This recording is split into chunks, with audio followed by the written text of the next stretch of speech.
nós vamos então abrir a palavra de Deus na primeira carta do apóstolo João, no capítulo 3, e nós leremos do versículo 1 ao versículo 10 desse capítulo.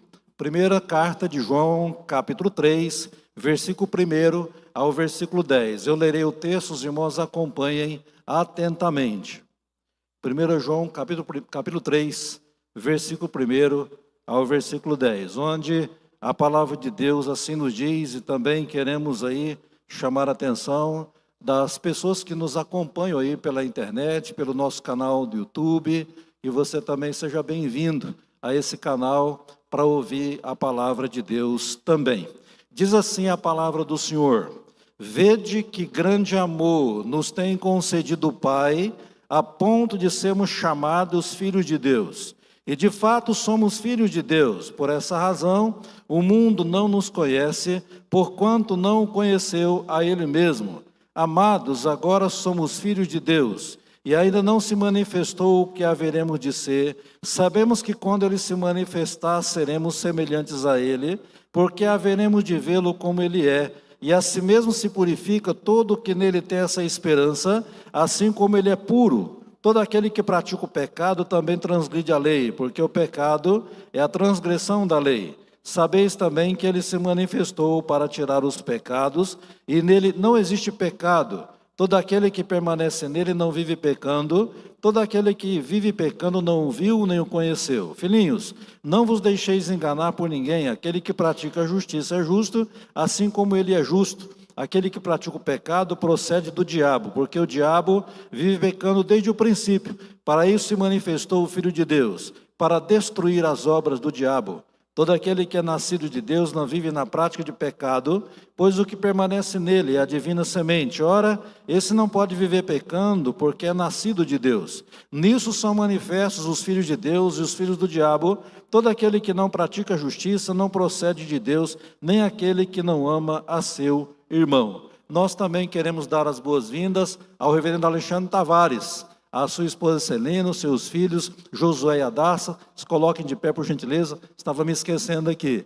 O reverendo Alexandre mudou com a sua família ontem aqui para Jaru e vai assumir também o pastorado da igreja conosco a partir do mês de janeiro. Muito obrigado, Deus abençoe, podeis assentar, sejam muito bem-vindos. Vamos orar. Senhor, nós te louvamos, ó Deus, pela tua palavra, que sempre fala ao nosso coração, porque ela é lâmpada para os nossos pés e luz para os nossos caminhos, e revelação especial do Senhor para nós. Portanto, nessa noite, ó Deus, fala aos nossos corações através da tua palavra. Cumpra, ó Deus, o teu propósito soberano nesta noite, através da tua palavra em cada vida, para a glória do teu nome. Nós oramos em nome de Jesus. Amém. Meus amados irmãos, no domingo passado nós concluímos a exposição do capítulo 2, dessa primeira carta do apóstolo João, quando nós expusemos em duas etapas o tema cristianismo e anticristianismo, que são dois opostos que não se atraem, à luz do capítulo 2, versículo 18 ao versículo 29.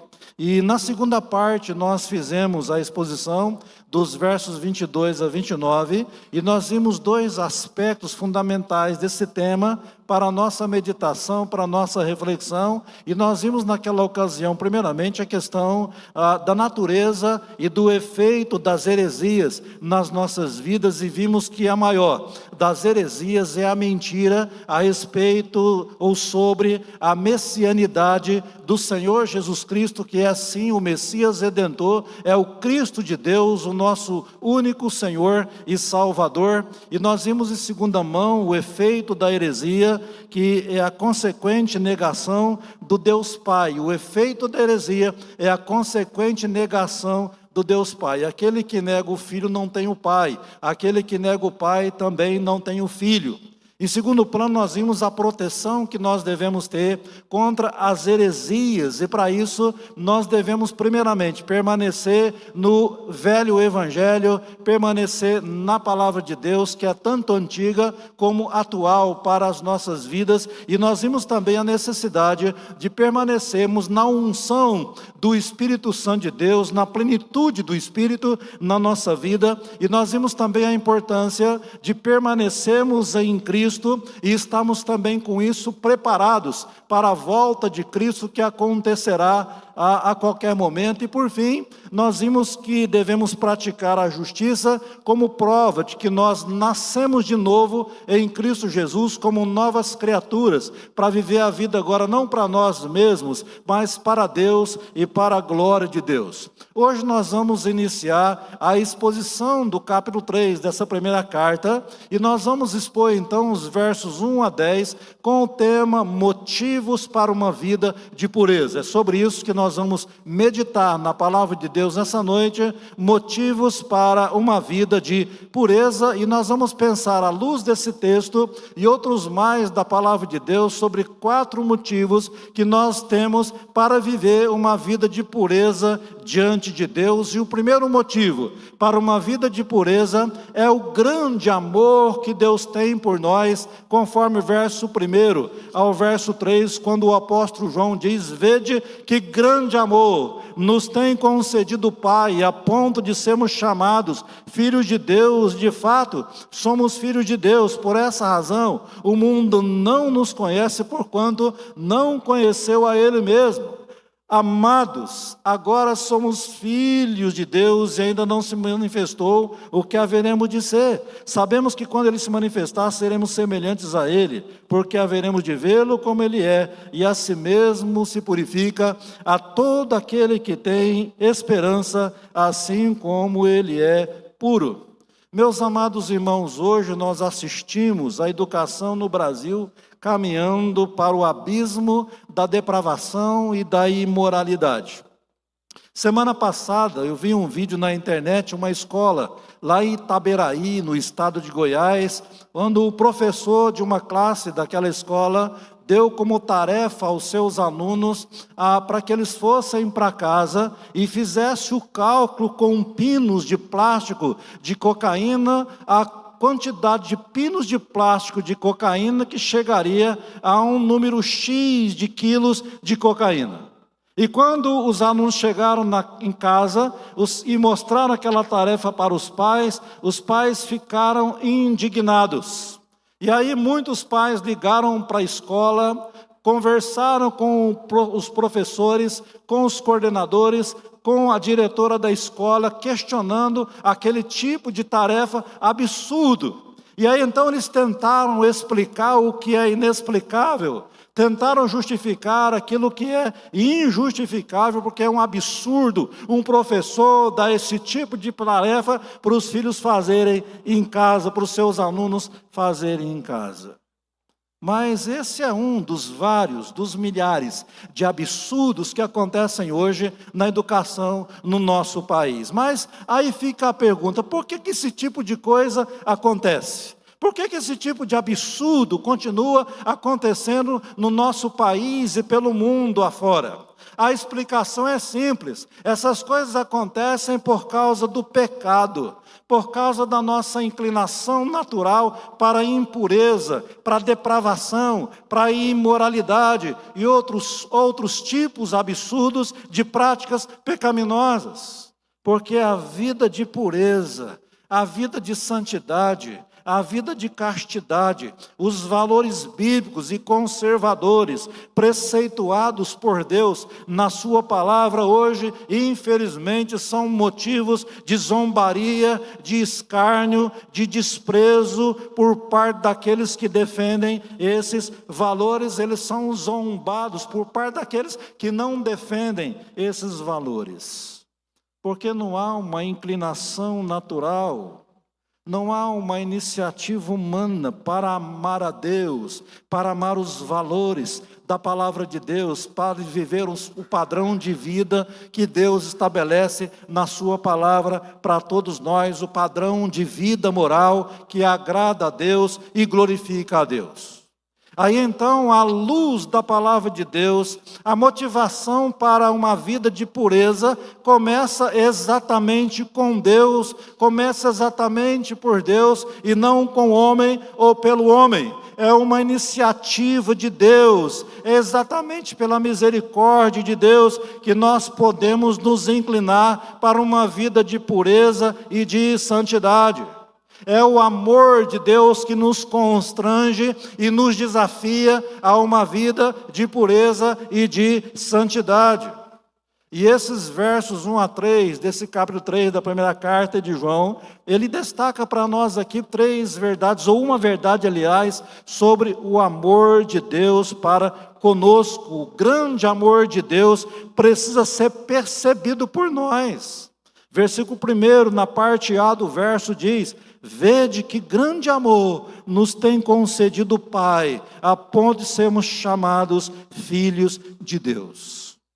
Lá no Evangelho de João, capítulo 3, verso 16, é o principal versículo de João e um dos principais da palavra de Deus que todos nós conhecemos de cor. Porque Deus amou o mundo de tal maneira que deu o seu Filho unigênito para que todo aquele que nele crê não pereça, mas tenha a vida eterna. Nós aprendemos com João 3,16 que Deus ama a todos os pecadores da face da terra como criaturas dele, como criaturas de Deus. Deus ama a todos nós como nosso Criador.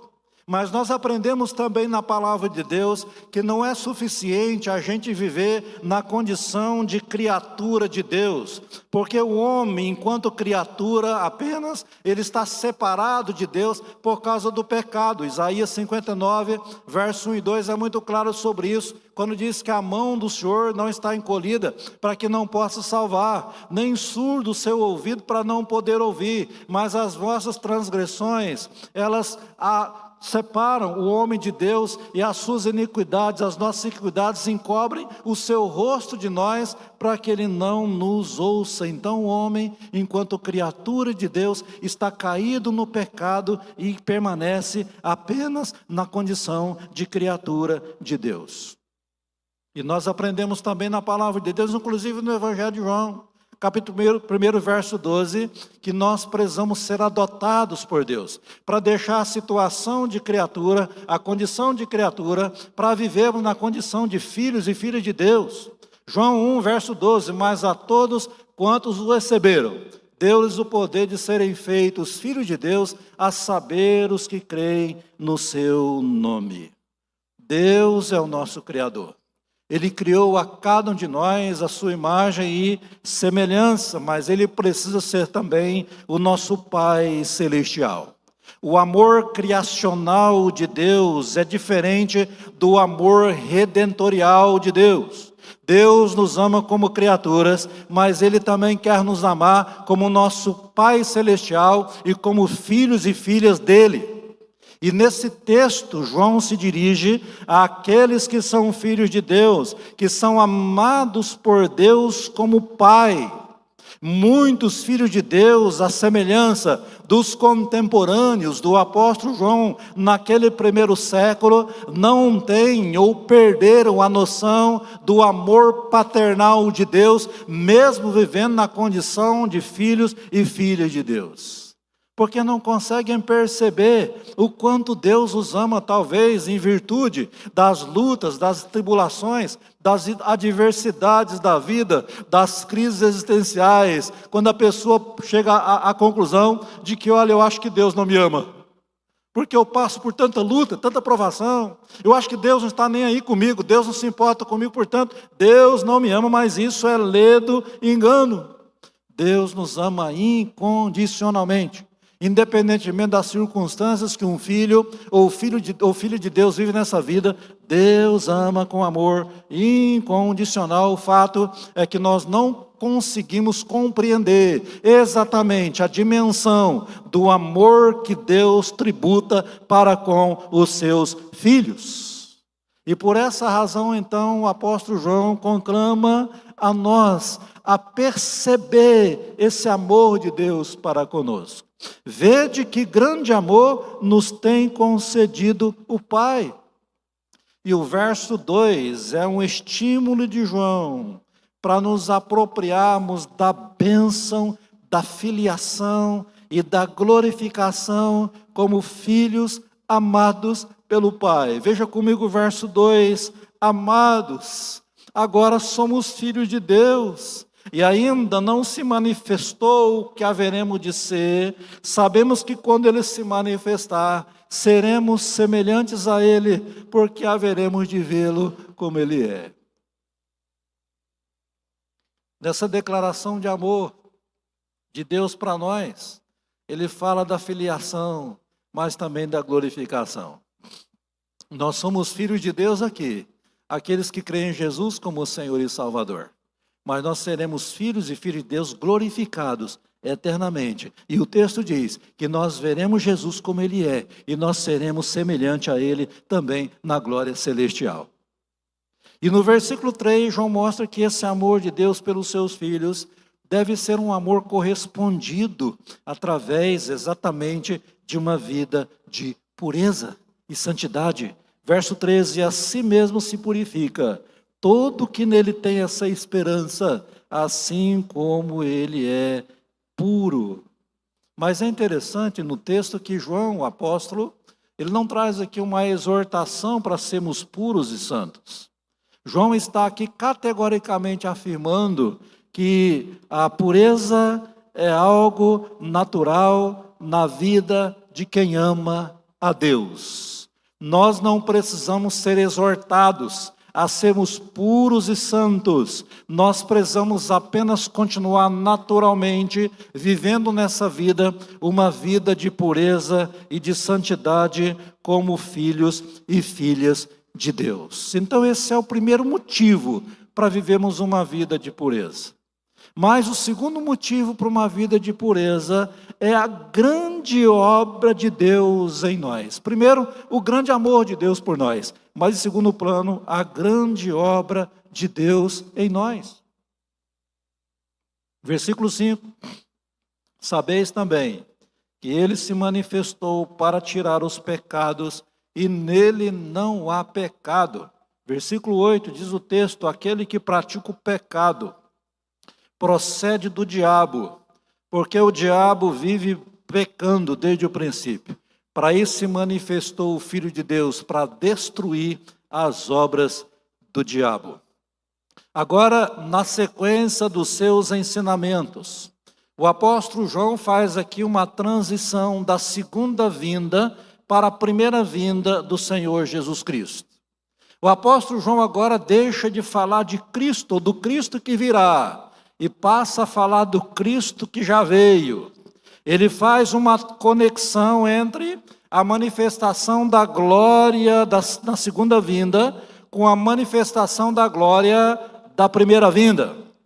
Ele faz nesse texto uma ligação entre a parousia, entre a segunda vinda de Cristo e o Natal, a encarnação do Verbo, entre a volta do Salvador e a encarnação do Verbo como o nosso Senhor e Salvador, o nosso Redentor.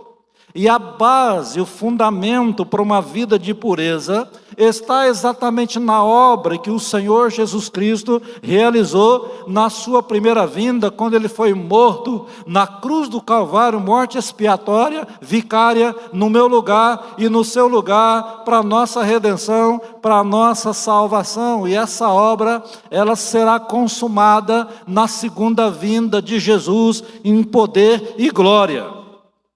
Filipenses 1, verso 6, Paulo diz, estou plenamente certo, que aquele que começou a boa obra em vós, há de completá-la até o dia de Cristo Jesus, até a volta do Senhor Jesus.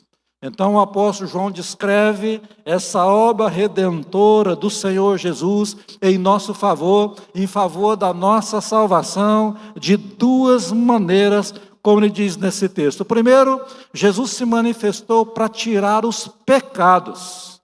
Verso 5 diz, sabeis também que ele se manifestou para tirar os pecados e nele não existe pecado. Aqui nesse verso 5, o apóstolo João coloca a obra da remoção dos nossos pecados juntamente com a impecabilidade do Senhor Jesus. Ele não pecou. Jesus, ele não veio para ignorar o pecado. Ele não veio para fazer vistas grossas ao pecado. Ele não veio a este mundo para tolerar o pecado, para ignorar a gravidade do pecado, mas ele veio para remover o pecado.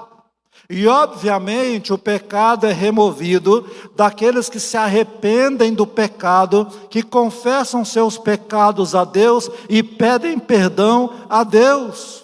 Hoje, na lição da escola dominical sobre o poder do Espírito Santo na vida da igreja, na classe dos homens e das mulheres, nós vimos a importância de falar sobre o arrependimento na pregação da palavra de Deus, a necessidade que o pecador tem de se arrepender dos seus pecados, pedir perdão a Deus e entregar a vida para Cristo, para que ele possa partir dessa vida aqui salvo em Cristo e não condenado ao juízo eterno de Deus no inferno. Mateus capítulo 1, verso 21, quando o anjo vem anunciar o nascimento de Cristo para José, o esposo de Maria, o anjo disse para José que Jesus viria para salvar o seu povo dos pecados deles. Lucas capítulo 2, verso 11, ele nasceu na cidade de Davi como Salvador, que é Cristo Senhor. João 1, verso 29, quando Jesus vem se aproximando do profeta João Batista, o seu precursor, o seu proclamador, aquele que profetizou a vinda de Cristo, ele vem em direção a João Batista. E Jesus olha para João Batista olha para Jesus e diz: eis o Cordeiro de Deus que tira o pecado do mundo. 1 Pedro 2, verso 24, diz o texto que ele mesmo, o Senhor Jesus, ele carregou em seu corpo sobre o madeiro os nossos pecados.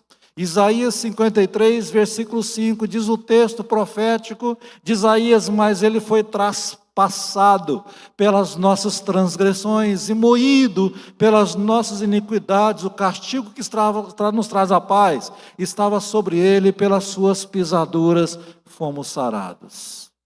E quando Paulo escreve a segunda carta aos Coríntios, capítulo 5, no versículo 21, Paulo diz: aquele que não conheceu o pecado, ele o fez pecado por nós, para que nós fôssemos feitos justiça de Deus. Então Jesus Cristo veio nessa grande obra da redenção, primeiramente para tirar os pecados, mas em segundo plano ele se manifestou para destruir as obras do diabo. Versículo 8 diz o texto: aquele que pratica o pecado procede do diabo, porque o diabo vive pecando desde o princípio. Para isso se manifestou o Filho de Deus, para destruir as obras do diabo. Nós aprendemos também no Evangelho de João, lá no capítulo 8, quando João diz que o diabo, ele é o pai da mentira, mas o diabo também é o pai do pecado. O pecado gera a morte. João capítulo 10, verso 10, diz o texto que o diabo, como ladrão, vem para roubar, matar e destruir. Portanto, o diabo, ele é assassino além de ladrão, ele é mentiroso, enganador, ele é tentador e destruidor, ele é a serpente sedutora e o dragão devorador, ele é o leão que ruge procurando alguém para devorar, conforme Pedro escreve na sua primeira carta, capítulo 5, no versículo 8. Mas João diz nessa carta, nesse texto, que Jesus veio para destruir as obras do diabo.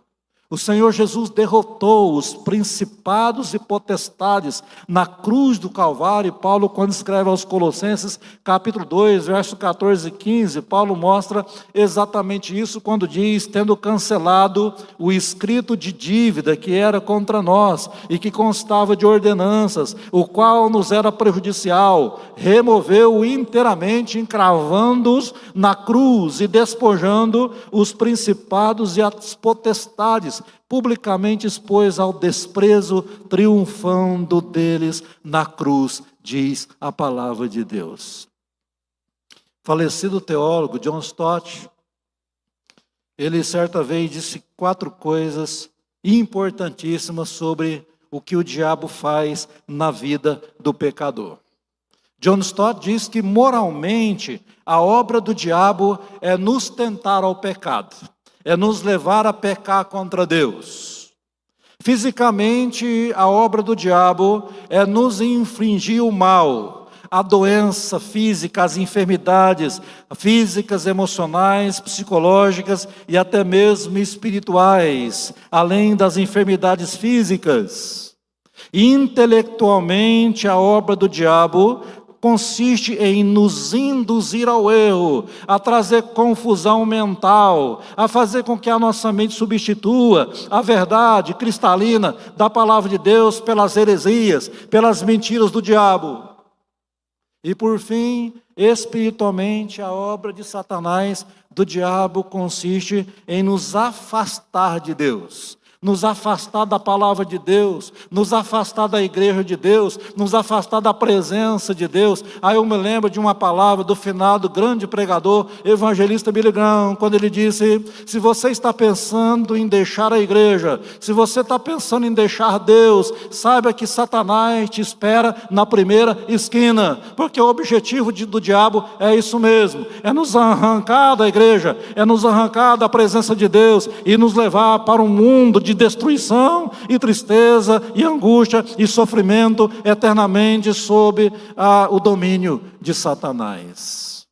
Mas Jesus veio para destruir, ele se manifestou para destruir as obras do diabo.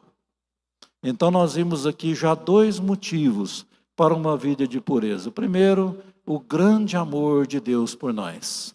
Mas, segundo plano, a grande obra redentora de Deus em nós através do seu Filho Jesus Cristo. Mas em terceiro plano, terceiro motivo para uma vida de pureza é a grande malignidade do pecado, a grande gravidade do pecado. Versículo 4 do texto, 1 João capítulo 3, todo aquele que pratica o pecado também transgride a lei, porque o pecado é a transgressão da lei. Versículo 5, sabeis também que ele se manifestou para tirar os pecados, e nele não é pecado. Verso 6, todo aquele que permanece nele não vive pecando. Todo aquele que vive pecando não o viu, nem o conheceu. E o verso 8, aquele que pratica o pecado procede do diabo, porque o diabo vive pecando desde o princípio, até a primeira parte do versículo de número 6. Reverendo Dedezo Schecker, grande pregador presbiteriano que faleceu há uns 2 anos atrás. Certa vez ele disse numa pregação o seguinte: o pecado cavalga na cela, levando na garupa o pecador para o inferno.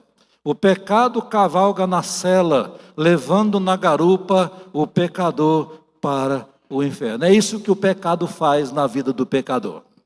Ele vai para o inferno na garupa do diabo. É assim que o pecado faz com o pecador. E o apóstolo João aponta 5 fatos relacionados à malignidade. Primeiro ele mostra a essência do pecado, quando diz no versículo 4, todo aquele que pratica o pecado também transgride a lei, porque o pecado é a transgressão da lei. Então, João mostra para nós claramente que a essência do pecado é a ilegalidade.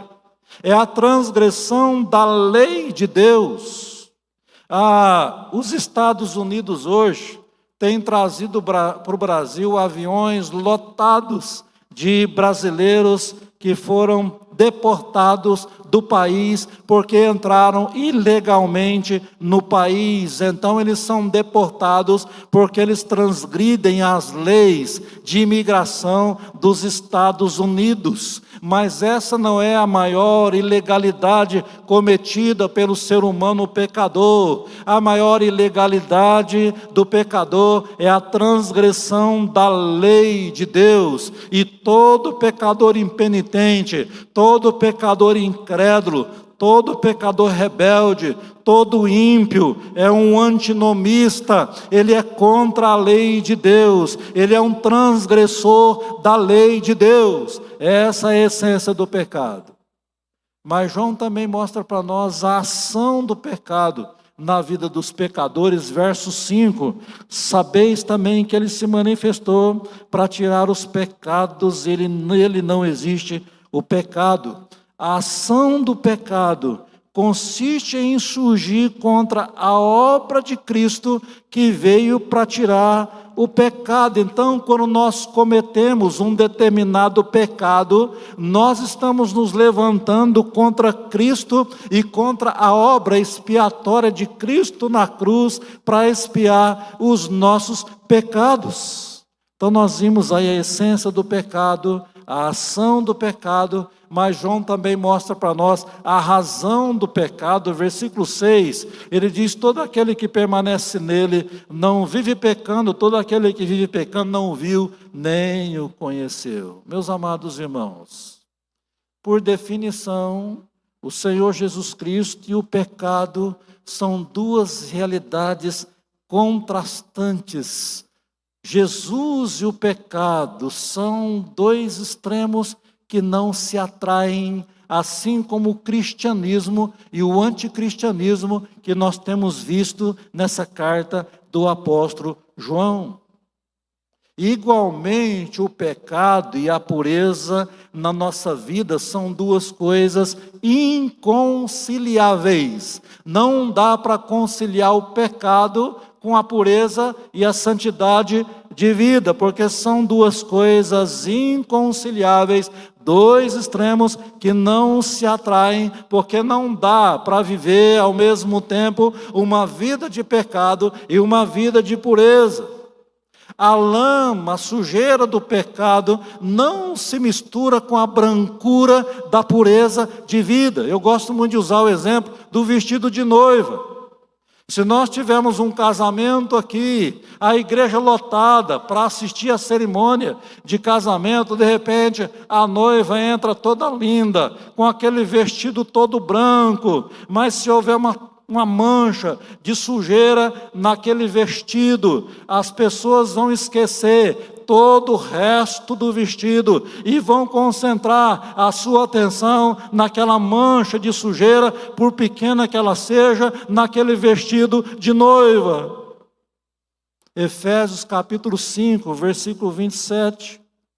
O apóstolo Paulo diz que o Senhor Jesus Cristo apresentará para si mesmo a sua noiva, a igreja gloriosa, sem mácula, sem mancha, sem sujeira, nem ruga, nem coisa semelhante, porém santa e sem defeito.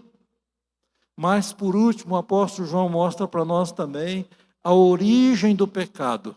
Versículo 8 diz na parte primeira: aquele que pratica o pecado procede do diabo, porque o diabo vive pecando desde o princípio. Então nós aprendemos com esse versículo que pecar significa obedecer ao diabo, ao invés de obedecer a Deus, porque o pecado tem a sua origem no diabo. E aí então nós depreendemos disso que cada pensamento nosso, cada palavra que proferimos, cada atitude pecaminosa, cada adultério, cada traição, cada infidelidade, cada mentira, inveja, ciúme, ódio, roubo, corrupção, violência, vícios, significa tudo isso está sob a influência direta do diabo. Porque o diabo, ele é o orquestrador, é o mentor dessas ações pecaminosas na vida do ser humano. Então, tanto o pecador impenitente, sem arrependimento, e as suas práticas pecaminosas procedem exatamente do diabo. Mas, em quinto lugar, João fala sobre a vitória sobre o pecado no versículo 5 desse texto. Sabeis, mais uma vez, sabeis também que ele se manifestou para tirar os pecados e nele não há pecado. Nós precisamos entender, meus amados irmãos, que nenhum esforço humano, nenhuma penitência, esse negócio de fazer romaria, de subir escadaria de joelho, de fazer longas caminhadas, peregrinações, pela vida afora, nenhum sacrifício, nenhum ritual pode apagar o pecado na vida do ser humano pecador. Porque somente o sangue do Cordeiro, o sangue de Jesus derramado na cruz é que pode nos libertar do pecado. 1 João capítulo 1, o versículo 7 do texto diz: se porém andamos na luz como Ele está na luz, mantemos comunhão uns com os outros, e o sangue de Jesus, seu Filho, nos purifica de todo pecado. Apocalipse capítulo 1, versículo 5, veja o que João também, Jesus revela a João nesse texto, capítulo 1, versículo 5, da parte de Jesus Cristo, a fiel testemunha, o primogênito dos mortos e o soberano dos reis da terra, aquele que nos ama e pelo seu sangue nos libertou dos nossos pecados. Capítulo 22 de Apocalipse, no versículo 14, o último capítulo da Bíblia, o último capítulo de Apocalipse, versículo 14 do capítulo 22, bem-aventurados aqueles que lavam as suas vestiduras, onde? No sangue do Cordeiro, para que eles assistam direito à árvore da vida e entrem na cidade pelas portas. Mas, em quarto lugar, além de termos visto já, com motivo de uma vida de pureza, o grande amor de Deus por nós, a grande obra de Deus em nós, a malignidade do pecado, agora em quarto e último lugar, o quarto motivo para uma vida de pureza é a grande impossibilidade do crente viver na prática do pecado. Nós percebemos isso claramente nos versos 7 a 10 desse capítulo 3, dessa primeira carta. Filhinhos, não vos deixeis enganar por ninguém. Aquele que pratica a justiça é justo, assim como ele é justo. Aquele que pratica o pecado procede do diabo, porque o diabo vive pecando desde o princípio. Para isso se manifestou o Filho de Deus, para destruir as obras do diabo. Verso 9, todo aquele que é nascido de Deus, não vive na prática de pecado, pois o que permanece nele é a divina semente. Ora, esse não pode viver pecando, porque é nascido de Deus. Nisso são manifestos os filhos de Deus e os filhos do diabo. Todo aquele que não pratica a justiça não procede de Deus, nem aquele que não ama a seu irmão. Meus irmãos, o pecado, ele estabelece uma distinção entre o crente e o incrédulo. O incrédulo é aquele que vive sob o domínio do pecado, que acabará levando ele para o inferno, caso não haja arrependimento na vida dele. O crente em Jesus já foi liberto desse domínio do pecado, mas o crente, ainda que liberto do domínio do pecado, continua sob a influência do pecado. Ele continua sendo tentado a pecar e às vezes acaba pecando contra Deus. Mas o verso 7 diz que o crente não vive, ou seja, o crente vive na prática da justiça como uma forma de imitar o Deus justo. Por isso que o crente é chamado nas Escrituras de justo, porque foi justificado por Deus dos seus pecados. Romanos 1,17, Paulo diz que o justo viverá por fé. Mas no verso 8, na primeira parte, a prática deliberada do pecado é a verdadeira identificação com o diabo. Aquele que pratica o pecado procede do diabo, porque o diabo vive pecando desde o princípio. Então, aqueles que praticam a justiça são filhos de Deus, mas os que vivem na prática do pecado são filhos do diabo. Não há meio termo, ou nós somos filhos de Deus, ou somos filhos do diabo. Reverendo Hernandes Dias Lopes diz que nós não somos o que falamos, nós somos o que fazemos. Nós não somos o que falamos, nós somos o que fazemos. Versículo 9, caminhando para o final do texto, a prática do pecado é impossível na vida dos filhos de Deus. Todo aquele que é nascido de Deus não vive na prática de pecado. E aqui na sequência diz, pois o que permanece nele é a divina semente. Ora, esse não pode viver pecando, porque é nascido de Deus. O verbo pecar aqui na nossa língua portuguesa está no tempo gerúndio, que significa que o crente não pode viver na prática contínua e habitual do pecado. E a ideia desse versículo 9 não é que o crente jamais cometa um ato pecaminoso. A ideia é que ele não persistirá no pecado, ele não continuará no pecado, o pecado jamais fará bem para ele, o pecado sempre incomodará a sua consciência e o seu coração, e ele vai dar um jeito de abandonar o pecado, se arrepender, confessar a Deus e pedir perdão. E no verso 10, o último verso desse texto: os filhos de Deus e os filhos do diabo são conhecidos por suas obras. Nisso são manifestos os filhos de Deus e os filhos do diabo. Todo aquele que não pratica a justiça não procede de Deus, nem aquele que não ama ao seu irmão. Então, conforme esse verso de número 10, a humanidade está dividida em dois grupos de pessoas, em duas categorias de pessoas, e não há uma terceira: os filhos de Deus e os filhos do diabo. E é interessante no texto que o apóstolo João, ele não usa meios termos, ele não usa de neutralidade. A nossa ascendência espiritual é divina ou é diabólica? João se dirige a dois públicos que convivem num mesmo lugar, no caso, a princípio, no contexto original, a igreja de Éfeso, a igreja a qual ele pastoreava. Numa mesma igreja conviviam os filhos de Deus, aqueles que praticavam a justiça e que amavam os irmãos, mas também convivia os filhos do diabo, aqueles que não praticavam a justiça e nem amavam os irmãos.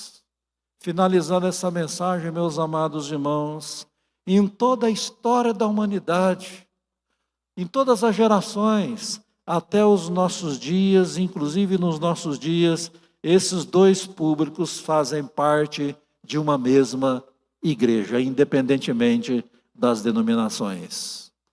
Porque o joio convive junto com o trigo, e a separação do joio e do trigo só na consumação, quando o Senhor Jesus Cristo vier. Numa mesma igreja convivem os filhos da luz e os filhos das trevas. Numa mesma igreja convivem os filhos de Deus e os filhos do diabo.